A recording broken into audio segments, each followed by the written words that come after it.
Hi, everybody. Dermot O'Shea here. I'm your host of the Antenna podcast. And today I'm particularly delighted to introduce another Irish man from the antenna industry. Fergal, would you like to introduce yourself? Yeah, so Fergal Lawlor, CEO of Alpha Wireless, and like you said, another Irish antenna guy. There's not too many, but the strange thing, I guess, both of us are out now in the States. So yeah, Yeah, we might need to add subtitles for the American listeners and viewers, but hopefully yeah, they can follow along at this hope so, stage. hope so. We'll And slow so, down. yeah. So Fergal, maybe you could take us through your career to date and also what got you into antennas in the first place? When did you first come across antennas and what was the interest? Yeah. Okay, so I kind of went the roundabout way. I left school at 16 and did an apprenticeship in the army. So studied a radio technician, but at the same time doing the usual military stuff along with that. But it was a very good practical kind of introduction into radios, antennas, radar. So that was kind of I'd moved then, did the apprenticeship, and then transferred into the Air Corps in Baldonnel. So kind of a lot of hands-on experience keeping that equipment going.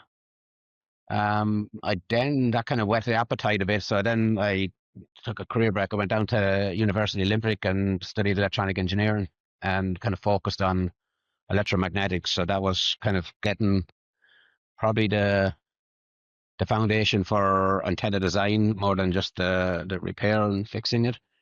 And then after I finished in Limerick, I did probably what a lot of Irish lads were doing at the time, headed to Australia for a year's visa. Not thinking of getting a job so much, but anyways, I ended up getting a lucky break, I guess. Good job with Argus Technologies, an antenna company in Australia, and they sponsored me then, and instead I ended up staying 4 years down there. But and the founder of Argus, like Bevan Jones, ended up being like, yeah, just antenna guru, but not super theoretical, but also knew how to bring that into practical solutions. So that was a kind of a great learning curve for me, I guess, and really kind of on the antennas in particular, and in probably unknowns to myself, I was probably learning a bit on the business side of things as well, just watching how they handled their customers, and yeah, that was kind of probably my introduction. What part of Australia was that? I was in Sydney, yeah, so Yeah. in I Parramatta, might have West been there Sydney. at the same time. I was there in 99 for a year. Like, I could have right. been around some of the same down. I lived in Bondi, so there was a lot of Irish around there at the time. Yeah, we were definitely probably there around the same time. And so what kind of antennas were, so you had done the theory in Limerick, you had come across, worked with some antennas in the army. What what kind of antennas were Argus So working on? yeah, it was base station antennas for the cellular. So like this was 97, so GSM was out. We were into 2G. 3G was kind of just coming, but it was really kind of yeah, GSM and 2G antennas at that time. And we also did we used to do the microwave landing systems, the radar. So we've done some projects where we would go over to China and install a landing system in some of the Chinese air bases. That was kind of Okay. interesting then at the time as well. So that was more, again, base station type. So what, like, techniques and you said you did a lot theory into practice a little bit is what the founder of Argus was good at. Did you have the theory at that stage, or did you have to keep doing the theory while you were in Argus and then see how it got implemented practically? Yeah, I did. Yeah, very much because yeah, you thought you come out with your degree, but really it's so broad, I guess, your degree. So now I was really trying to focus in on the electromagnetic side of things. So I would have been constantly trying to learn again with the antenna books on the way home on the train, and then trying to figure out what Bevan's talking about the next day in work. Yeah, you didn't Yeah, have ChatGPT back then. You had it to look wasn't at the there, book. unfortunately. Yeah, yeah. Okay. And what happened after Argus then? And where's Argus today? So Argus was acquired, right? Argus was acquired. Yeah, so Comscope acquired Argus. Okay. So Around now it's part of Amphenol. yes, yeah. Okay. And where did you go? You had 4 years there. What happened to you then? So I came back. So that was in 2001. I came back to Ireland and worked with I got a job then with Sigma Wireless. So that's an Irish antenna company. And just before I kind of left Argus, we'd been doing, well, probably for this 12, yeah, 6 to 12 months beforehand, we'd been doing a lot of the 3G antennas. So we introduced like the remote variable tilt antennas, and there's probably Argus was one of the first to do that. So then when I got back to Ireland to Sigma, we were able to introduce that product line or a technology, let's say, into Sigma, and we got yeah, grew good business in the UK and Ireland, and they Argus then eventually, or sorry, Sigma then eventually got acquired by PCTEL, who also is an Amphenol company now. That's that part. That's right. That's so. There you go. All roads lead to Amphenol, apparently. So they closed that they acquired Sigma in 2005, and then in What was it? 2000 Base stations again, cellular base station antennas cellular still. base station. Sigma had a bunch of others, but the I was in Sigma Technologies, and we were base station antennas, right? So Sigma is still going today. Sigma Comms, there's different divisions in Sigma, but the group I was with was sold to PCTEL. At that time, PCTEL was doing the scanners, we were doing the remote variable tilt, and kind of looking at the synergy, being able to remotely adjust the tilt based on, but again, probably ahead of its time. It didn't work out the way they'd anticipated, I guess. So then they closed down the Dublin operation, and I was kind of looking at a choice and go over to the Chicago and work with PCTEL, but I'd also I'd been like probably 10 years antenna design under my belt at this stage. I'd worked for two good companies with Argus and Sigma. I got to see picked up a lot of the commercials there. So a lot of the time on getting into the operators, like the antenna gatekeeper, so to speak, I would spend quite a bit of time with them. So it was kind of probably again unknowns to myself. You're picking up that say, yeah, we know, okay, you really need to get close to the customer to understand the challenges that they have, and then to be able to translate that into a product then that you can sell to them. So didn't seem like, yeah, maybe, yeah, know how to do that. So found it out for then in 2007. Okay. Hired some of the team that was with Sigma. I brought on a good team there, and eventually, then probably 4 or 5 years later, we took on some of the Argus engineers. So we set up a design office in Sydney, and then so Peter and Marty are guys that I would have worked at when I was down there in 2000. They came on then, so they brought great experience then to the design team for Alpha. Okay. And that's what you're doing today. Still Still doing and that today. We've cellular teams now base in station Czech antennas and mainly. sorry. Still cellular base station antennas Still, main. yeah, still cellular base station antennas. Yes, we do some of the antennas for the private networks. But like our larger customers tend to be the mobile operators, telcos selling into the mobile operators. But it's really based around the, the cellular. And like I suppose a lot of people, when I tell them we do antennas, I work in the antenna business, the first thing they think of are base station antennas. You know what I mean? They don't normally think, oh, did you do the antenna inside my electricity meter? Yeah. They'll think, oh, the towers, base station antennas. A different, very different business, but like what how is your design approach? Like, describe your design approach. How do you design a base station antenna, and what would you need to know to do it? And how is the approach? Because it's a lot different than what I'm used to personally, anyway. Yeah.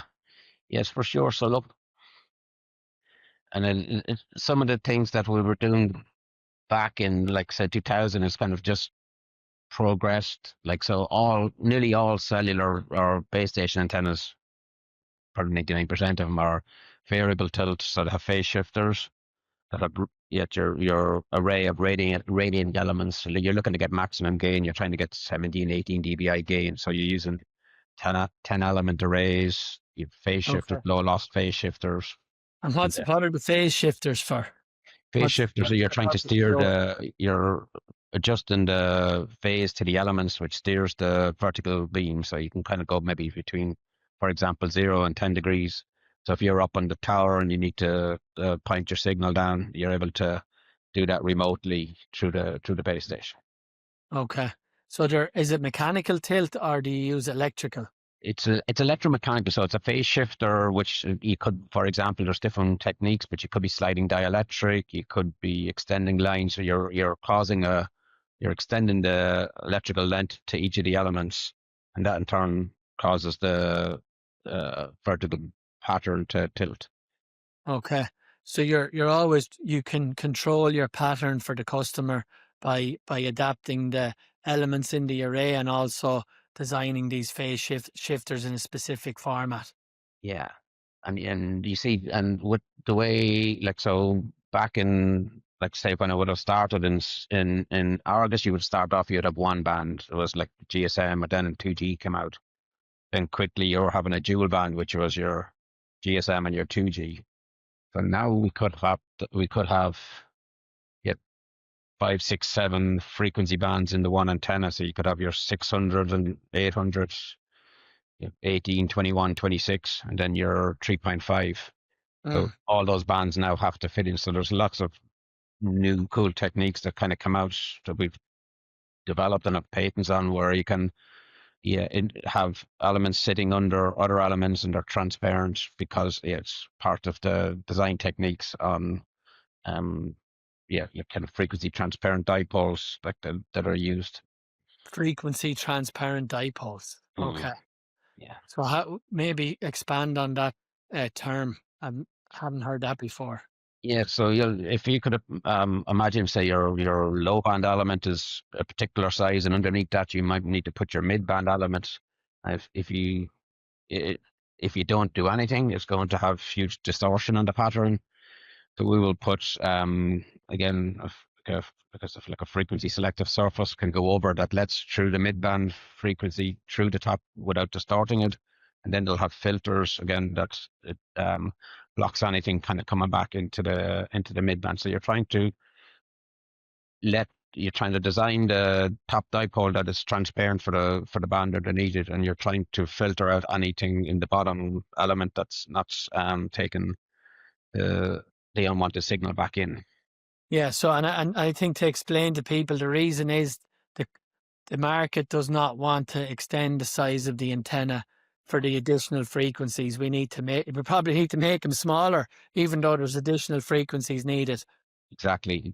And you can't, like, in I know in the glass world, you're squeezing them into tighter boxes and all that. Even up on a tower, it's still very important, the wind loading and things like that. You can't, like, these towers are already at max capacity, like, so making the antenna a foot wider is just adding huge wind loading to the tower, so you can't do that. So typically they're trying to take down the previous antenna and put up an antenna that may have 3 or 4 more times the technology without Mm. giving you any extra space.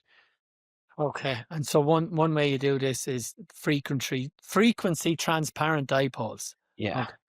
And I heard like there's a whole business in the real estate of these base station antennas, right? And where you can put them. How do you get over the whole challenge of where you're allowed to put extra antennas? Because the demand for we have as consumers for extra bandwidth and throughput and speeds and coverage. Like I see people freaking out when there's no coverage. How's the industry getting over that challenge?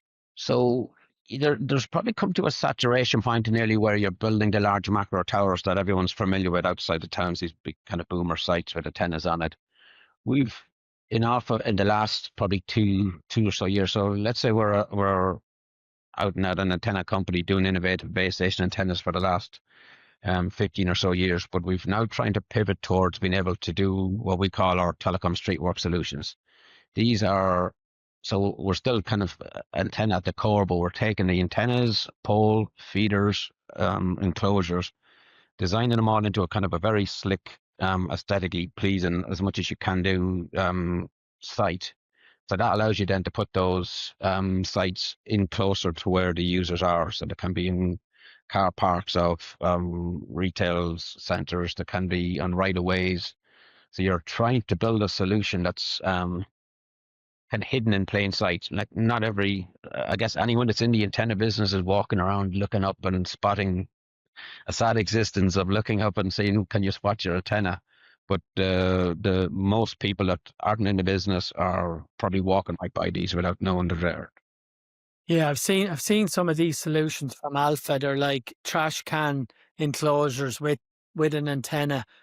So even though you still have your base station antenna coming up from the trash can, you don't see the base station equipment, and kind Yeah, of a neat, out of sight solution that people don't really notice as much. yeah. We're like we're trying, and this is a constant kind of learning and teaching as well. To like you can densify your 5G network in places that's um if you approach it right. So if you go in and just build these big ugly poles with antennas kind of duct taped onto them, so to speak, you're going to get huge pushback from the municipalities or cities or whoever it is. Like, so you got to work with them and show that there is a way to do it without kind of visual clutter everywhere. Like you're just trying to be able to build deploy a solution that's um, not going to get huge objections. Like, no one wants this old NIMBYism. Like no one wants these big ugly sites in their backyard. Yeah, of course. And what's the coolest or application you've worked on, or site you've worked on, or what are you most proud of maybe? So I guess one of the coolest ones is probably a different reason. Like so, in the early days back in Argus, it was in 2000. The Sydney Olympics was on, and Argus won the contract to do the stadium antennas. So that would have been one of my first designs, which working with say Bevan Jones on this, but came up with a real kind of high-end antenna that could very sharp pattern, so they could cut the stadium into a kind of almost little rectangular sections with real good coverage. So that was a kind of a great success. You could see it like from design in the lab onto production, and then a couple of months later you're in the stadium and you see the antennas deployed. So it's always, I think you'll always, anyone in the antenna business will get a buzz out of seeing your antennas, no matter where Absolutely. they are. Yeah. But Yeah, an added bonus on that one was because Telstra then had us to stand out, like, to make sure nothing went wrong. We had access all areas passes for the Olympics, so that was pretty good. oh, that's nice. Yeah, we never got a benefit like that. All right, that sounds Yeah, great, and that was a great Olympics. It was very famous. Had a yeah, great time in Australia. Yeah, yeah. The Cathy Freeman winning the 400, and that was there was a big buzz around for that. Yeah, cool. Nice to experience that and see the work in action in the field, and be proud of it. yeah, Um, So here on the Antenna Podcast, what we also like to do, Fergal, is kind of do a technical mini deep dive into a topic that we can learn from. So maybe over to you to pick a topic and talk about it for the final part of the podcast here. yeah. So anyone that's in the base station antenna business will probably have scars or grey hairs related to PIM, so passive intermodulation. Um, I just bring it up because I probably started working on it when I was down in Argus, and that was before the kind of the commercial PIM analyzers became available. So you'd make up your own cavity filters, etc., to be able to measure. But what it is, it's when two high power signals kind of mix on a nonlinear junction. So you're creating an unwanted harmonic, and a lot of the times that third or fifth order harmonic can fall into the receive band of the network that you're on.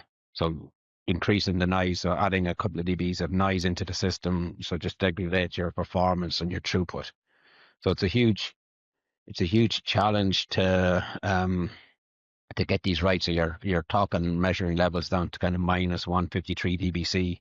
So extremely kind of tough specs to meet, and so many little little things can affect it, like down to the material you choose, the plating, the torque of your connectors, all your mechanical joints, the solder you use,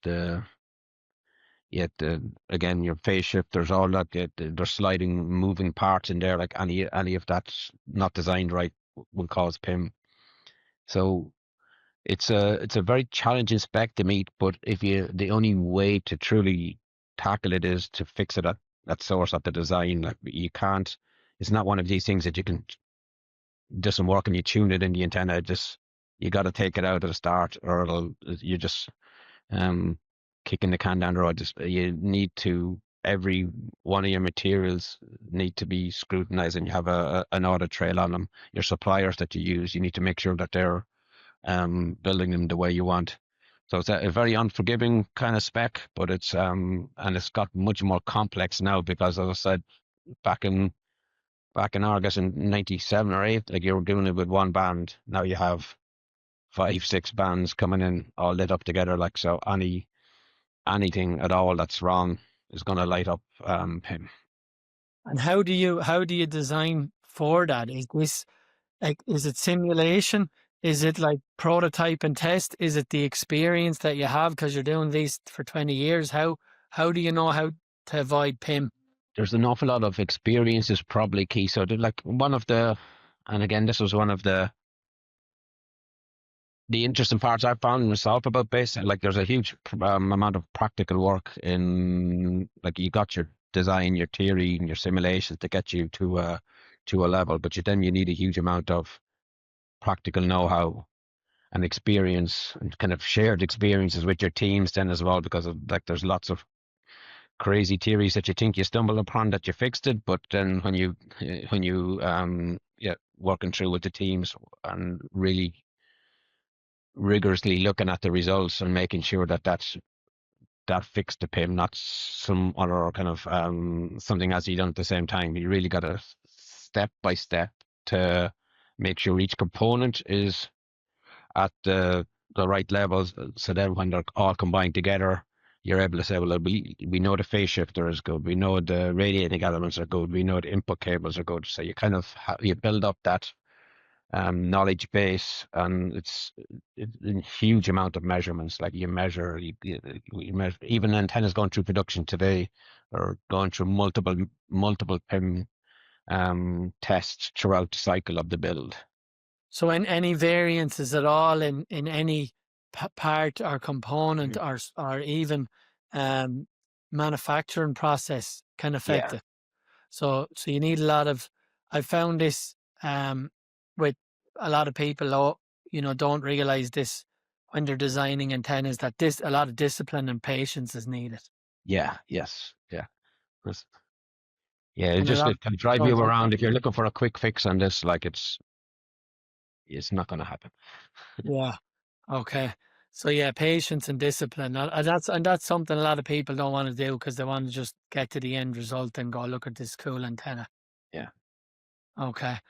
And in the field, like how does that material, that discipline and patience that you're applying to your antennas to manage the PIM, like what's the performance advantage then that you'd say you have? Does this show how does this show in the end performance of a telecom base station? Yeah. So let's say it should be table stakes that there is no PIM, so you don't like. But if you do have PIM, what you see is you start seeing kind of high noise levels in your receive.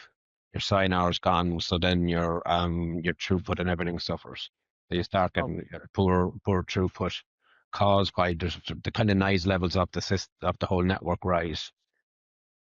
And not all so of it is internal to the antenna. So again, you're putting these antennas then on rooftops or on poles, and they call it like the rusty bolt kind of idea, where they say, look, like a rusty bolt, obviously held in front of an antenna, will generate PIM. There's lots of instances like that on buildings where again, old steel gutters or something in the line of the RF can again cause PIM into the system. So. wow. Okay. And so you have to educate the installers as well on where.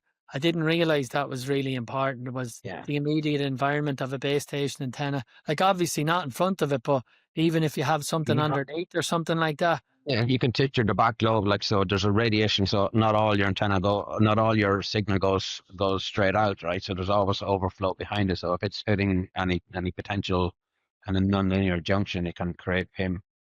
There's Gotcha. lots of companies doing the kind of PIM hunters, they call it, like they're like Ghostbusters, for lack of a better description. Like they're going around trying to find where the PIM sources are coming from, and then yeah, fixing up sites, rooftop sites, going out trying to just make sure there's no PIM sources within in the so-called danger area. Yeah. Well, there's nothing scarier for people than your NFL game dropping out in the middle of it, or your team's call dropping because you've bad signals. So Yeah, I yeah, think people can relate to PIM hunters. Sounds like a pretty cool job as well. Like yeah. I've never met a PIM hunter. You keep an eye So out now. Yeah, you'll see them in yeah, a neighborhood near you. great stuff. And for this really interesting topic, where can people find out more about you and Alpha? Yeah, so again, on our website, so alphawireless.com, you kind of see we're constantly trying to put case studies, white papers, just general info about our solutions. Myself then on LinkedIn, so try to keep an active profile on LinkedIn, kind of put up some interesting antenna posts whenever we can, showing some of the deployment scenarios where we do this. So it's yeah, they're probably the two uh, best ways to find out a bit more about Alpha or myself. Okay, great. Fergal, thanks very much. I'm Dermot O'Shea, the host of the Antenna podcast, and I'd like to thank Fergal Lawlor of Alpha Antennas today for his time. And Fergal, Thank really you very much, appreciate it. Dermot. Yeah, it's been a pleasure. Yeah, yeah. Thanks. Bye bye.